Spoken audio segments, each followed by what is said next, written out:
Bienvenidos a Crossroads. Amigos, según el CEO de Meta, Mark Zuckerberg, muchos de los programas de censura en la plataforma, según él, fueron impuestos en Instagram y Facebook por presiones externas. Zuckerberg explicó esto en una entrevista con Joe Rogan, donde describió cómo los programas de moderación de contenido se transformaron en programas de censura a gran escala. Esto comenzó más o menos con las elecciones de 2016 y tomó más fuerza después del brote de COVID-19. En otras noticias, los incendios en California están llamando la atención sobre los programas del Estado para regular el agua, especialmente porque las tomas de agua contra incendios estaban vacías cuando los bomberos intentaron usarlas. Tras una breve investigación, se descubrió que el principal embalse de Los Ángeles estaba vacío y fuera de servicio cuando comenzaron los incendios. Mientras tanto, a una semana de la inauguración de Trump, con su promesa de campaña de realizar deportaciones masivas el primer día de su administración, un grupo numeroso de inmigrantes ilegales acaba de recibir una extensión de su estatus protegido para permanecer en este país. Será muy difícil deportarlos. Hoy hablaré de estos temas y más, así que comencemos. Primero, amigos, los programas de censura, muchos de ellos en línea actualmente. Supuestamente, estos programas fueron impuestos en Facebook e Instagram, debido a presiones externas de agencias gubernamentales en Estados Unidos y en muchos otros países del mundo. El CEO de Meta, Mark Zuckerberg, explicó esto durante una entrevista con Joe Rogan. Comentó cómo los programas de moderación de contenido pasaron de enfocarse en contenidos delictivos a convertirse en programas de censura masiva, atacando incluso información verdadera, especialmente después del brote de COVID-19. Esto se relaciona con su reciente anuncio de que Meta pondrá fin a estas prácticas. Meta incluye, por supuesto, Facebook, Instagram y Threads. Además, Zuckerberg trabajará con la administración de Trump una vez que asuma el cargo para impulsar la libertad de expresión a nivel mundial. Señala que este es un problema global, y comparó algunas de las multas y sanciones que los países europeos están imponiendo a las grandes plataformas tecnológicas. Estas sanciones ya suman decenas de miles de millones de dólares, y él las considera una especie de tarifa no oficial. Europa ha estado lucrando con estas multas a empresas estadounidenses, y Zuckerberg sugiere que necesitan la ayuda del gobierno de Estados Unidos para poner fin a esto. Ahora, esto es lo que Zuckerberg dijo sobre estos programas de censura y cómo comenzaron durante su entrevista con Joe Rogan. Veamos esto. Pero creo que, mientras intentaban imponer ese programa, también intentaron censurar a cualquiera que básicamente argumentara en contra de él. Nos presionaron mucho para que elimináramos cosas que, honestamente, eran verdaderas, ¿verdad? Básicamente nos decían que elimináramos cualquier cosa que dijera que las vacunas podían tener efectos secundarios. Y yo estaba como, bueno, no vamos a hacer eso. Claramente no vamos a hacer eso. Eso es algo innegablemente cierto. ¿Quiénes son ellos? ¿Quién te decía que eliminaras cosas sobre los efectos secundarios de las vacunas? Gente de la administración de Biden. Creo que eran ellos. Yo no estuve directamente en esas conversaciones, pero creo que... Zuckerberg ha estado explicando cómo los diferentes tipos de censura en la plataforma no eran cosas que él necesariamente quisiera. Parece que está tratando de lavarse las manos de esto. Algunos sugieren que podría ser responsable de algunos de estos programas, especialmente en lo relacionado con posibles casos de discriminación y el polémico caso de los Zuckbucks, que por supuesto, no se discutió mucho en esta entrevista. Y también, notablemente, esto no se limitó solo al COVID-19. Estas prácticas se remontan a las elecciones de 2016. Algunas cosas que se etiquetaron como interferencia extranjera, como el caso del engaño de Trump y Rusia, en realidad no fueron interferencia extranjera. Fue censura política. Pero independientemente de esto, surgen muchas preguntas sobre de dónde venía la presión para censurar. Porque, si no era directamente de Facebook, ¿quién estaba detrás? ¿Quiénes eran las personas involucradas? ¿Por qué se estaba haciendo? Ahora parte de la culpa también está cayendo sobre las empresas de verificación de hechos. Hay varias. Estas organizaciones se coronaron a sí mismas como árbitros de la verdad. Zuckerberg mencionó en su reciente anuncio para Meta que descubrieron que estos llamados verificadores de hechos, este grupo reducido de organizaciones que tenían el poder en muchas plataformas para decidir qué era verdadero y qué era falso, tenían sus propios sesgos políticos. Esto, a su vez, los llevó a etiquetar historias verdaderas como falsas debido a esos sesgos. Curiosamente, ahora algunos de estos grupos de verificadores de hechos también están saliendo a decir que sus decisiones sobre lo que era verdadero o falso fueron influenciadas por presiones externas, incluyendo a gobiernos, al menos en ciertos temas. De hecho, el CEO de Snopes, una de las organizaciones que ha sido criticada por esto, enfrentó acusaciones entre su personal relacionadas con donaciones políticas, sesgos políticos y otras cuestiones. El CEO de Snopes habló recientemente sobre esto. ¿Fue culpa de ellos? ¿Fue culpa de Facebook? ¿Fue otra cosa? Durante una entrevista con MSNBC, compartió su respuesta. Veamos. Hablemos de cómo Mark Zuckerberg está diciendo, los verificadores de hechos o los verificadores sesgados están causando censura. Ya hemos establecido que Facebook era quien decidía cuándo se eliminaban publicaciones. Pero miremos el ejemplo más famoso de censura en Facebook, la historia de la laptop de Hunter Biden. ¿Decimos entonces que fueron los verificadores de hechos quienes dijeron a Zuckerberg que limitara el alcance de esa historia? No, fue el gobierno. Así que Facebook cumplió con las órdenes del gobierno. Y luego los verificadores de hechos fueron los que recibieron la culpa. Si Kamala Harris hubiera ganado, ¿estaría tomando las mismas acciones ahora? No. Zuckerberg cumplió con lo que quería el gobierno en ese momento, y ahora cumple con lo que quiere la nueva administración. Esto debería quedar claro. Estos son los directores de dos compañías que podrían estar implicadas en un sistema de censura a gran escala, básicamente diciendo que la culpa es de alguien más. Tómenlo como quieran, ya sea que crean que fueron cómplices o que fueron forzados, pero esto es especialmente interesante, porque podría confirmar lo que muchos de nosotros sospechábamos desde el principio. Muchos conservadores creían que estaban siendo censurados políticamente. Este fue uno de los grandes relatos y controversias, especialmente en los últimos años. Realmente comenzó en 2016, pero se intensificó con el COVID-19. La preocupación era que los programas de censura estaban apuntando de manera injusta y muy desigual a personas de un lado del espectro político. Se decía que organizaciones de extrema izquierda estaban actuando sin restricciones, mientras que personas de derecha estaban siendo censuradas, desmonetizadas y expulsadas de las plataformas. Luego estaba el debate general. Gran parte de los medios establecidos, los grandes medios corporativos, afirmaban que estas plataformas no censuraban a nadie. Decían que Facebook no estaba censurando, que Twitter no estaba censurando. Argumentaban que no era censura porque solo es censura si lo hace el gobierno, ya que solo eso sería una violación de la primera enmienda de la Constitución. Ese era el relato. Esa era la narrativa pública que muchos de estos medios estaban promoviendo. Ahora, como otros, incluyéndome, señalamos que lo que estábamos viendo era una especie de censura en conjunto. Las plataformas y otras entidades censuraban como resultado de presiones gubernamentales, y este fue un punto clave sobre si estos programas eran legales o una gran violación de los derechos constitucionales. Porque miren, si un gobierno censura, especialmente el nuestro, entonces es una violación de la primera enmienda de la Constitución de Estados Unidos. Es ilegal, lo que significa que las personas involucradas en eso cometieron delitos. Pero si una organización privada lo hace por decisión propia y sin influencias externas, no es ilegal. Ellos pueden hacerlo. Si alguien entra a su casa y dice algo que no le gusta, puede pedirle que se vaya, ¿cierto? Lo mismo aplica para muchos negocios, aunque hay límites, especialmente cuando se trata de derechos civiles.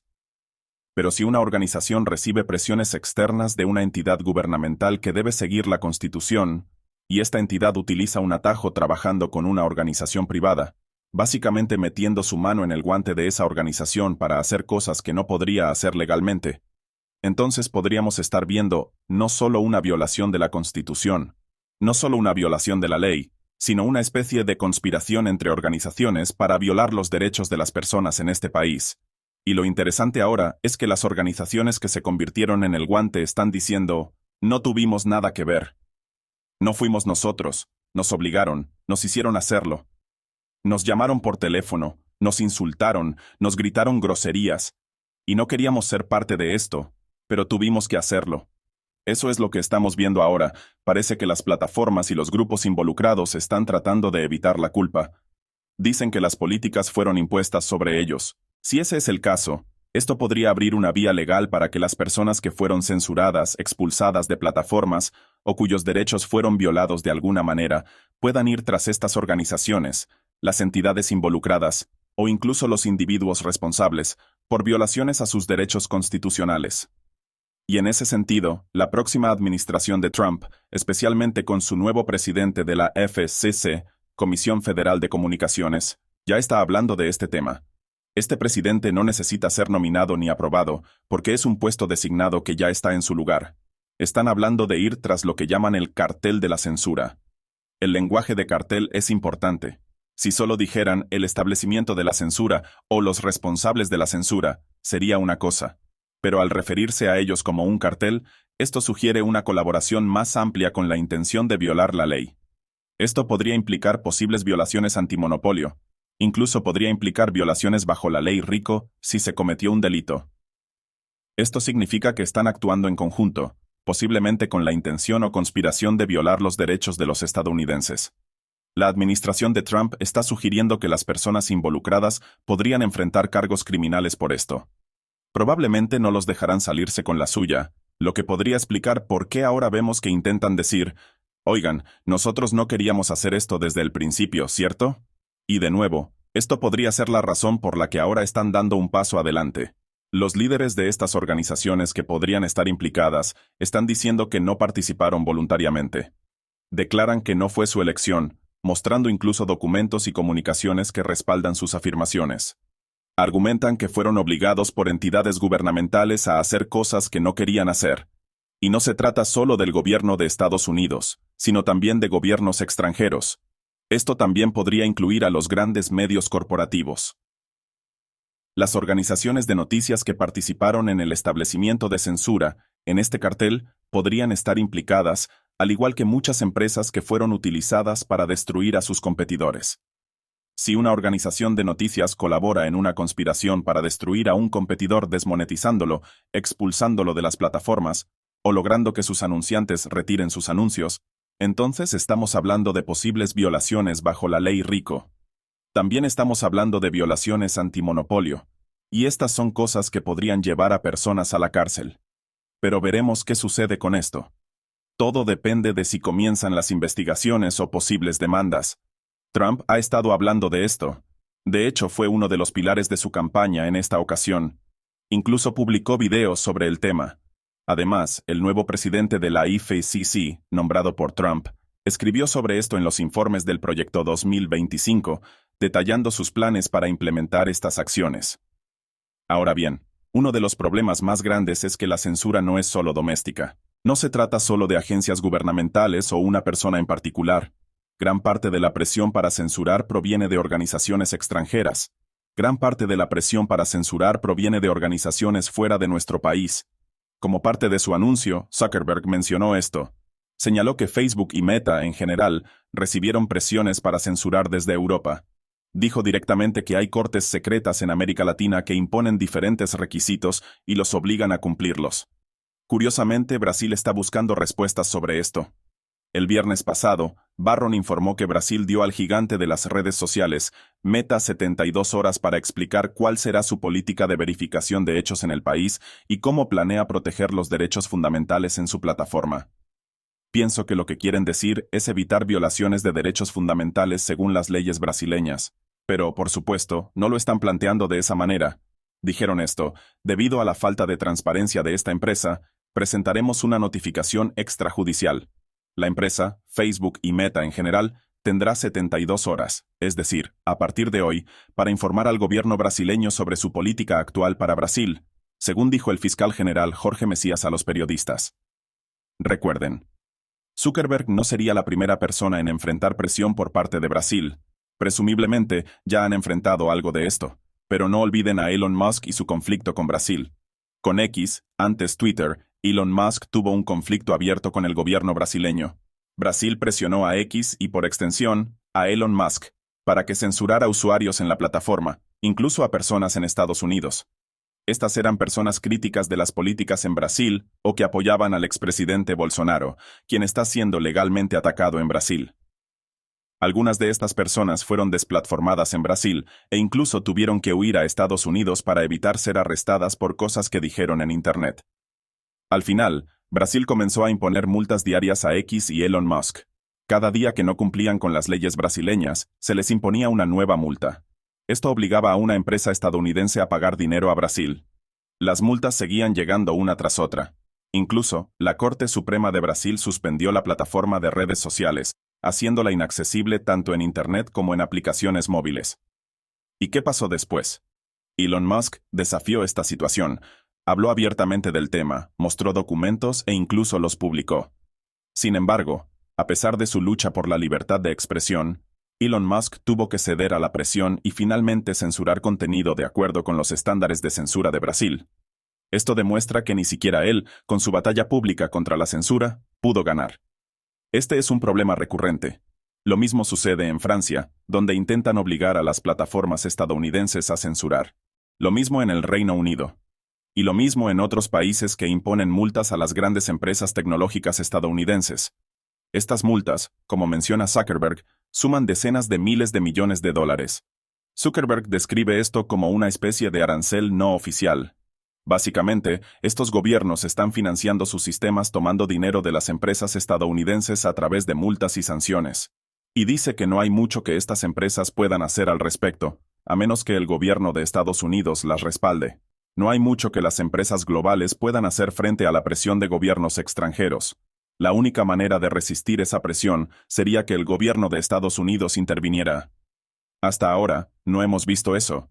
Zuckerberg también mencionó que la presión para censurar dentro de nuestro propio país abrió las puertas a más censura. Dijo que estas empresas necesitan que el gobierno de Estados Unidos las defienda. Necesitan que el gobierno luche por los derechos de los estadounidenses y garantice que nuestros derechos de libertad de expresión no sean violados por poderes extranjeros. Zuckerberg afirmó que no solo no defendieron la libertad de expresión, sino que incluso promovieron la censura. Esto convirtió el tema de la libertad de expresión en una especie de temporada abierta. Una temporada abierta contra la libertad de expresión. Pero ahora, curiosamente, las cosas podrían ser diferentes. La próxima administración de Trump asumirá el cargo en solo una semana, el 20 de enero, amigos. Eso es el próximo lunes. Trump ha estado sugiriendo que tomará medidas para acabar con lo que él llama el cartel de la censura. Zuckerberg incluso dice que trabajará con la administración de Trump, no solo para terminar con la censura en Estados Unidos, sino para impulsar la libre expresión y tal vez implementar una nueva doctrina Monroe enfocada en la libertad de expresión y los derechos civiles a nivel mundial. Ahora, en otras noticias, un hombre fue arrestado en Los Ángeles. Residentes locales, debido a los incendios, lo detuvieron por su cuenta. Lo ataron con cuerdas, diciendo que esta persona estaba tratando de provocar incendios en Woodland Hills, donde está el incendio Kenneth. Según los residentes, esta persona, que supuestamente iba en un vehículo, estaba intentando encender fuegos. Alegan que tenía un tanque de propano o un lanzallamas. De nuevo, estos son solo rumores por ahora. Son reportes de personas que hicieron llamadas y luego lo detuvieron, como un arresto ciudadano. Muchas personas intervinieron para frenarlo. Pero ahora los informes dicen que la policía no tiene suficiente evidencia para acusarlo de incendio premeditado. No enfrenta cargos por incendio, todo esto fue desestimado, a pesar de los testigos. En cambio, solo enfrenta cargos por una violación grave de su libertad condicional. Esto según The Independent. El viernes por la mañana, el subjefe de la policía de Los Ángeles, Dominic Choi, dijo a los periodistas que las autoridades no tenían suficiente causa probable para acusar al sospechoso de ningún delito de incendio. Esto tiene implicaciones importantes. Si el incendio fuera intencional, cambiaría toda la narrativa sobre esos incendios. Significaría que el calentamiento global no sería solo un fenómeno climático. Sería, ¿por qué la gente está causando calentamiento global intencionalmente, andando con lanzallamas y provocando incendios? Cambiaría todo. Dicen que el sospechoso fue acusado, en cambio, de una violación grave de su libertad condicional. También afirman que la investigación sigue activa. Tal vez veamos más sobre esto. Sobre el individuo, escuchará cosas diferentes según los medios que lea. Si lee la mayoría de los medios establecidos, básicamente solo dirán esto, que el hombre habla español y que estaba sin hogar. El español es su primer idioma. Dicen que es habitante de calle, y no dan más detalles. Solo mencionan la violación de la libertad condicional, pero no explican más. En cambio, algunos medios conservadores y comentaristas en X notaron otros detalles. Por ejemplo, señalan que el sospechoso tenía 5 teléfonos celulares y algún tipo de tarjeta de débito prepaga. Charlie Kirk sugirió que podría ser una tarjeta prepaga de las Naciones Unidas, lo que implicaría que, bueno, podrían ser las que dan a los inmigrantes ilegales, ¿verdad? No tenemos confirmaciones sobre el tipo de libertad condicional que se le acusa de violar. Podría estar relacionado con un cargo penal anterior. Podría tratarse del tipo de libertad condicional que se otorga a los inmigrantes ilegales cuando solicitan asilo. Algunos medios, principalmente de derecha, están diciendo que este individuo era un inmigrante ilegal, aunque los reportes actuales son bastante escasos. Realmente no sabemos. No sabemos si el sospechoso es ciudadano estadounidense o no. No sabemos cuál es su estatus. En general, no se nos está informando mucho más allá del hecho de que la persona arrestada y acusada inicialmente por testigos de cometer incendio premeditado ya no enfrenta ese cargo. Ahora solo enfrenta cargos por una violación de libertad condicional. Sobre los incendios, habrá escuchado diferentes reportes. Durante el fin de semana, algunos informes decían que los incendios estaban contenidos, que 4 de los 5 ya estaban bajo control. Solo uno seguía fuera de control. Sin embargo, también advertían que los fuertes vientos podrían cambiar esta situación. Y, efectivamente, los fuertes vientos aumentaron y los incendios volvieron a salirse de control. No parece que esto vaya a terminar pronto. Los incendios, que ya llevan 6 días, siguen arrasando en Los Ángeles. La Guardia Nacional ha sido desplegada para proteger las viviendas contra saqueadores. Lamentablemente, uno de los problemas con cualquier tipo de desastre natural es que las personas huyen de sus hogares. La policía no puede estar en todas partes, y algunas bandas aprovechan para robar las casas abandonadas. Esto es, tristemente, algo común. También están trayendo bomberos de otros países. Han llegado bomberos de México para ayudar. El gobernador de California, Gavin Newsom, anunció esto en X. Dijo lo siguiente: 72 bomberos y personal de emergencia han llegado desde México para ayudar a responder a los incendios en Los Ángeles. Las emergencias no tienen fronteras, y estamos profundamente agradecidos con la presidenta Claudia Sheinbaum por su apoyo inquebrantable durante uno de los momentos más críticos para California. Por otro lado, hay reportes de que algunos bomberos en Estados Unidos no fueron enviados a ayudar a pesar de ofrecer su ayuda. El Departamento de Bomberos de Nueva York ofreció su ayuda, pero fue rechazada por el alcalde local en Los Ángeles. Esto generó controversia después de que el alcalde de Los Ángeles dijera que no necesitaban esa ayuda. No está claro por qué. Hay varios reportes al respecto. Dependiendo de las fuentes que lea, encontrará diferentes interpretaciones. Por ejemplo, si lee fuentes de izquierda, dirán que básicamente California no necesita más ayuda porque ya están recibiendo suficiente apoyo externo. Algunos incluso argumentan que si hay incendios en lugares como el Bronx al mismo tiempo que los de Los Ángeles, ¿qué pasaría si los bomberos de estas áreas se van y luego necesitan recursos en sus propios lugares? La preocupación es que deben mantener suficientes fuerzas disponibles localmente. Están trayendo bomberos de otros países como África y México para ayudar. Algunos sugieren que esto es más un movimiento político. Si lee medios de derecha, argumentan que en realidad fue una decisión presupuestaria. Dicen que California gastó tanto dinero en programas de DEI en una mala gestión del agua y en desviar fondos hacia cosas que no tienen relevancia en las necesidades reales del Estado, que básicamente no les queda suficiente dinero para pagar bomberos. No está claro cuán cierto es esto. California ha declarado una emergencia federal, lo que significa que el gobierno federal está financiando gran parte de la respuesta a la emergencia. Esto reduce el impacto de los presupuestos locales en lo que está ocurriendo ahora, aunque estos podrían haber sido un factor que contribuyó a la falta de preparación inicial. De nuevo, diferentes espectros políticos, diferentes perspectivas. Crea lo que prefiera. Ahora, más sobre esto. Los incendios en California están llamando la atención sobre la mala gestión previa, especialmente en los programas del Estado para regular el agua y las vías fluviales. El presidente electo Donald Trump ha señalado que las políticas ambientales de California, diseñadas para proteger al pez Delta Smelt, una especie en peligro de 3 pulgadas, llevaron al Estado a tirar agua potable al océano. Y, lo que es igualmente importante, estas políticas podrían haber sido un factor que contribuyó a que las tomas de agua contra incendios no tuvieran agua, como explicaré ahora. Los residentes estaban siendo informados de que había una sequía. Les decían que las condiciones eran demasiado secas, como si todo fuera madera esperando a prenderse en llamas. No tenía que ser así, según Trump, y muchas personas que ahora señalan las políticas ambientales que provocaron esta sequía. Esto también podría convertirse en un punto clave de crítica, especialmente cuando los incendios estaban arrasando, los bomberos intentaron apagarlos y no había agua en las tomas contra incendios. Inicialmente se afirmó que no había agua porque estaban consumiendo agua demasiado rápido. Se dijo que, al tratar desesperadamente de apagar los incendios, el agua de los hidrantes se agotó, y los depósitos elevados que alimentan estos hidrantes no pudieron rellenarse lo suficientemente rápido para mantener el suministro. Algunas personas argumentaron que el problema no era que no hubiera agua en los depósitos, sino que los bomberos estaban consumiéndola tan rápido que los sistemas de soporte no podían reabastecerse a tiempo.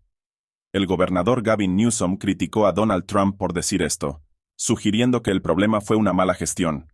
También indicó que tendrían que realizar investigaciones para determinar qué ocurrió realmente. De hecho, un periodista que verificó los hechos señaló algo importante. Resulta que una de las razones por las que no pudieron apagar los incendios y por la que las tomas de agua contra incendios estaban vacías, fue que al menos uno de los principales embalses estaba vacío y fuera de servicio. Uno de los embalses necesarios para apoyar las actividades de extinción de incendios estaba vacío. Los Angeles Times informó lo siguiente. Un gran embalse en Pacific Palisades, que forma parte del sistema de agua de Los Ángeles, estaba fuera de servicio cuando un feroz incendio destruyó miles de casas y otras estructuras cercanas, según el Los Angeles Times. Los funcionarios dijeron que el embalse de Santa Ynez había estado cerrado desde febrero para reparaciones en su cubierta, dejando un complejo de almacenamiento de agua de 117 millones de galones vacío en el corazón de Palisades durante casi un año.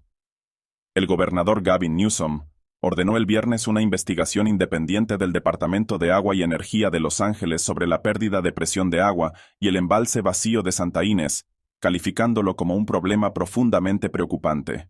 Los funcionarios del DWP dijeron que la demanda de agua durante un incendio sin precedentes hizo imposible mantener la presión necesaria en los hidrantes ubicados en zonas de alta elevación. Martin Adams, exgerente general del DWP y experto en el sistema de agua de la ciudad, señaló que, si el embalse hubiera estado operativo, la presión de agua en Palisades habría durado más tiempo la noche del martes, pero solo por un tiempo limitado. Esto sugiere que fue un factor contribuyente, aunque no necesariamente la causa completa de la escasez de agua. Aún así, el problema se está convirtiendo en otro escándalo. Ahora, en otras noticias, un gran grupo de inmigrantes ilegales acaba de recibir una extensión de su estatus protegido para permanecer aquí en Estados Unidos a solo una semana de que Trump asuma el cargo. Hablaré más sobre esto después de una breve pausa. El 96% de los medios de comunicación en Estados Unidos pertenecen a solo un puñado de corporaciones. The Epoch Times es diferente porque es independiente, valiente y veraz. Verdad, tradición, esperanza son nuestro lema en 36 países hasta el día de hoy.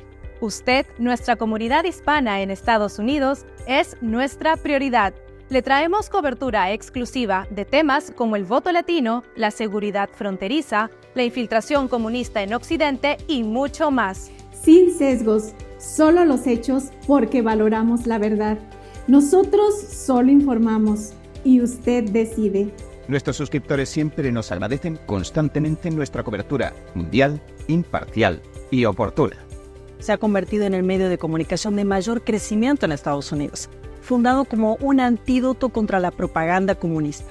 Nuestro medio surge de la necesidad de responder a una crisis de derechos humanos en China impulsada por la propaganda deshonesta del Partido Comunista Chino. Cuando los medios occidentales tomaban y amplificaban estas mentiras, la cobertura de The Epoch Times desmontaba la propaganda, contando la verdad al pueblo chino y a la audiencia occidental.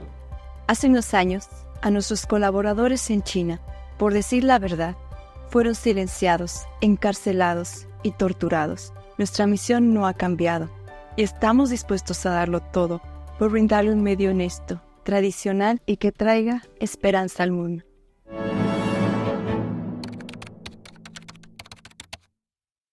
La administración Biden acaba de otorgar protección extendida a alrededor de 850,000 inmigrantes ilegales, lo que hará muy difícil deportarlos. Miren, el Departamento de Seguridad Nacional anunció el 10 de enero que está extendiendo el estatus de protección temporal a personas de Sudán, Ucrania, Venezuela y El Salvador. Esto protegerá a alrededor de 850,000 personas de ser deportadas por al menos los próximos 18 meses. Ahora bien, hay diferentes razones que se dan para esto dependiendo del país, y esto es importante porque este estatus de protección es básicamente para personas que están tratando de solicitar asilo. No quieren ser enviadas de regreso a sus países porque dicen que hacerlo pondría en peligro sus vidas, que no pueden regresar de manera segura. Si lo hacen, pueden ser asesinadas o enfrentar otros peligros, y así sucesivamente. Mientras esperan una amnistía completa, sé que hay algunos informes que dicen que se les otorgó una amnistía total, pero eso no es realmente exacto. se les está dando una protección temporal, que es una extensión del sistema de amnistía, pero temporal. Esto significa que, para los inmigrantes ilegales de El Salvador, solo como un ejemplo, las personas de El Salvador están recibiendo protección contra las deportaciones. Cito, según el DHS, debido a las condiciones ambientales en El Salvador que impiden que las personas regresen de manera segura. Dice que la extensión del TPS, Estatus de Protección Temporal, de El Salvador se basa en eventos geológicos y climáticos, incluyendo tormentas significativas y fuertes lluvias en 2023 y 2024, que siguen afectando áreas fuertemente impactadas por los terremotos de 2001.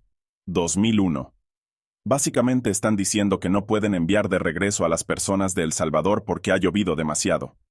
Para los inmigrantes ilegales de Sudán, el DHS dice, cito, esta extensión se debe a conflictos armados y condiciones extraordinarias temporales que siguen impidiendo que las personas regresen de manera segura.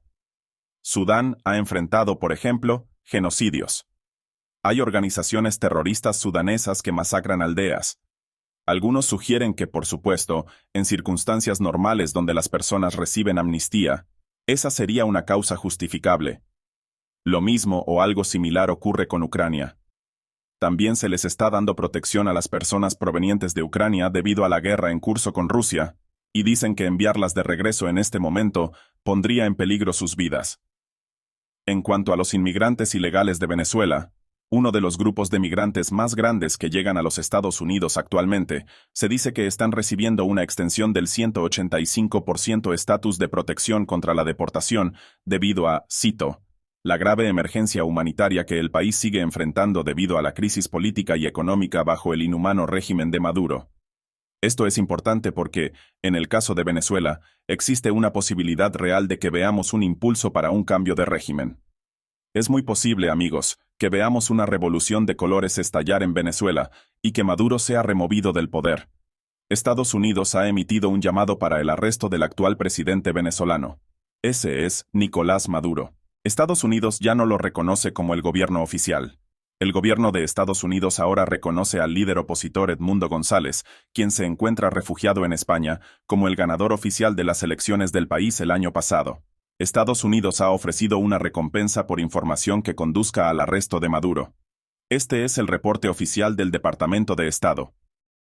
Dice que, después de que Maduro declaró su victoria en las profundamente cuestionadas elecciones presidenciales de Venezuela en 2018, la Asamblea Nacional de Venezuela, elegida democráticamente, invocó la Constitución venezolana y declaró que Maduro había usurpado el poder y que no era el presidente de Venezuela. Amigos, el gobierno de Estados Unidos dice que Maduro manipuló las elecciones en Venezuela y robó el poder. Afirma que Estados Unidos, esta es la declaración oficial, no ha reconocido a Maduro como el presidente de Venezuela desde 2019. Dice que, en las elecciones presidenciales de Venezuela del 28 de julio de 2024, Maduro se declaró fraudulentamente el ganador, a pesar de las pruebas en contra.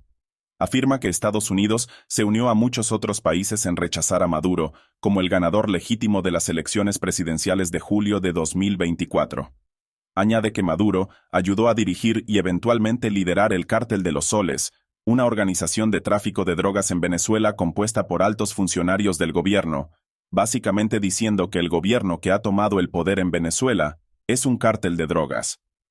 También señala que, mientras ascendía al poder en Venezuela, Maduro participó en una conspiración de narcoterrorismo corrupta y violenta, junto con las Fuerzas Armadas Revolucionarias de Colombia, FARC, una organización terrorista extranjera designada. Asimismo, indica que, después de inicialmente ofrecer una recompensa de hasta 15 millones por información que condujera al arresto y o condena de Nicolás Maduro Moros en 2020, el Departamento de Estado, el 10 de enero de 2025, anunció que aumentaba la recompensa hasta 25 millones. Esto es un llamado para arrestar al líder actual de Venezuela y un reconocimiento de que no es el líder legítimo del país. Ahora bien, si arrestan a Maduro, esto desencadenará un cambio de régimen en Venezuela. Y parece que esto está sobre la mesa en este momento. De hecho, si ve lo que dicen los medios principales, The Hill especuló que, cito, Maduro de Venezuela podría ser el próximo dictador en caer. Además, el presidente Joe Biden, en un momento interesante, recientemente se reunió con el líder opositor venezolano Edmundo González, quien está exiliado en España. Joe Biden lo llamó el verdadero ganador de las elecciones de Venezuela. Curiosamente, durante esa discusión, el líder opositor hizo un llamado a sus seguidores en Venezuela para que salieran a las calles a protestar. La Casa Blanca dijo que estará siguiendo de cerca los desarrollos en Venezuela mientras comienzan las protestas. Ahora, aproximadamente al mismo tiempo, Maduro en Venezuela anunció que había tomado a 2 estadounidenses como rehenes. Han tomado rehenes estadounidenses y los acusa de ser mercenarios que buscan desestabilizar su régimen. Según Voice of America, se dice, cito, 2 ciudadanos de Estados Unidos han sido arrestados en Venezuela, parte de un grupo de 7, a quienes el presidente Nicolás Maduro, el martes, calificó como mercenarios en la última redada antes de la esperada inauguración del líder enfrentado para un nuevo mandato a finales de esta semana. Dice que Maduro afirmó que los ciudadanos estadounidenses detenidos eran, cito, de muy alto nivel, pero no proporcionó más detalles o evidencia de los arrestos. Ahora bien, podríamos estar viendo un cambio de liderazgo en Venezuela. Estará habiendo protestas a gran escala, y sugieren que estas protestas podrían estar preparándose para la llegada de un nuevo líder al país. Por otro lado, publiqué una entrevista con Levi Brody sobre el genocidio oculto en China, una persecución de entre 70 y 100 millones de personas que ha sido en gran medida ocultada del mundo. Los medios de comunicación occidentales, las grandes corporaciones mediáticas, han desempeñado un papel en ocultar esto al público. El Partido Comunista Chino lanzó una campaña de tortura, asesinato y extracción forzada de órganos contra el grupo religioso Falun Gong a partir de 1999. Aunque muchos medios ganaron premios al principio por exponer cómo el Partido Comunista Chino estaba llevando esto a cabo, cómo torturaban a las personas, las perseguían brutalmente y mentían sobre las razones por las que comenzó la persecución, muchos de estos medios misteriosamente dejaron de cubrirlo alrededor de 2003. Algunos de ellos, como el New York Times, incluso cambiaron a repetir la propaganda del Partido Comunista. Hablé extensamente con Libby sobre lo que está ocurriendo en China y cómo los medios estadounidenses los medios en Estados Unidos han estado ocultando esto. Puede encontrar el enlace para verlo en el chat en vivo o en la descripción abajo. Y les mostraré el tráiler antes de pasar a las preguntas. La gente estaba sorprendida. Hay estaciones secretas de policía china en Nueva York. Esto es solo la punta del iceberg. En última instancia, lo que intentaban hacer era infiltrarse en el IRS para sobornar al IRS y abrir una investigación sobre Shen Yun. Esto es algo que, lamentablemente, es muy común con algunos de los espías chinos aquí. Silenciar y difamar a Falun Gong es una de las principales prioridades porque no solo están tratando de sofocar la voz que denuncia las atrocidades contra los derechos humanos en China, sino que si miras la diáspora de Falun Gong en todo el mundo, ya sea en comunidades locales o en las empresas que han fundado, son una de las comunidades más vocales que denuncia al Partido Comunista Chino en el escenario mundial por todos sus crímenes, y por eso están tratando de silenciarlos. Creo que, en sus mentes, Falun Gong representa casi una amenaza existencial para la narrativa de su régimen.